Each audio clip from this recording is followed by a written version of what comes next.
विरोधी पक्षाच्या पाठीमागे सुनील तटकरे 5 वर्ष काम करत होता. शेवटच्या 7 महिन्यांनी इंडियामध्ये सहभागी झालो. तेव्हा माझ्या विनंतीनुसार गडकरी साहेबांनी 700 कोटी रुपयाचा निधी दिला. खासदारांनी काय काम करायचं हे जर समजून घ्या. 30 वर्षामध्ये तुम्हाला हे काम करता आलं नाही. पण या राज्याच्या या देशाच्या जनतेचे समजून त्या कामाचा पाठपुरावा ठिकाणी केला. आणि आज कारखान्याला सुद्धा गडकरी साहेबांनी, विधानसभा सुद्धा गडकरी साहेबांनी त्यानंतर कॉन्क्रीट केल्याच्या कामासाठी रवींद्र चव्हाण तुमचे आभार मानले पाहिजे. तुमचा इतका कुठलाही बांधकाम मंत्री या मुंबई गोवा रस्त्यावरून बाहेर विक्री मालासारखा फिरला नसेल ते विरुद्ध रवींद्र चव्हाण त्याच्यामुळे असलेला त्या कामाला प्रचंड उपस्थितीत आपण या ठिकाणी आला. आयोजकांचे सर्व पक्षाच्या नेत्यांचे अंतःकरणापासून आभार मानतो.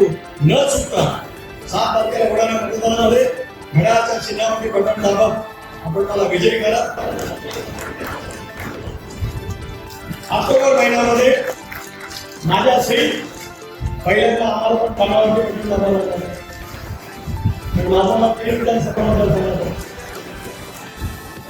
आमच्यापैकी जास्त मत महाड विधानसभा मतदारसंघामध्ये असेल तिथे आम्ही धनुष्यबाणावर डॉक्टर निश्चित करा. तुम्ही तर डॉक्टर जा आणि तुम्हाला नाडी परीक्षा चांगली येते. माझी नाडी जात असा तर तुम्हाला तो नाडीचा ठोक्याचा प्रत्येक आवाज महायुतीचा ऐकायला मिळेल एवढा विश्वास ठिकाणी देतो. प्रचंड संख्येला आपण आभार मानतो. सारा पत्रकार मित्रांचे महिन्याचे सुद्धा आभार मानतो. जय हिंद, जय महाराष्ट्र, जय महायुती.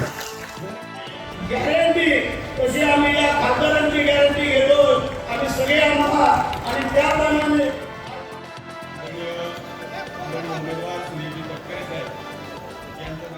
टाइम्स डिजिटलला लाईक करा, सबस्क्राईब करा, शेअर करा आणि बेल आयकॉन दाबायला विसरू नका. पाहत रहा टाइम्स डिजिटल.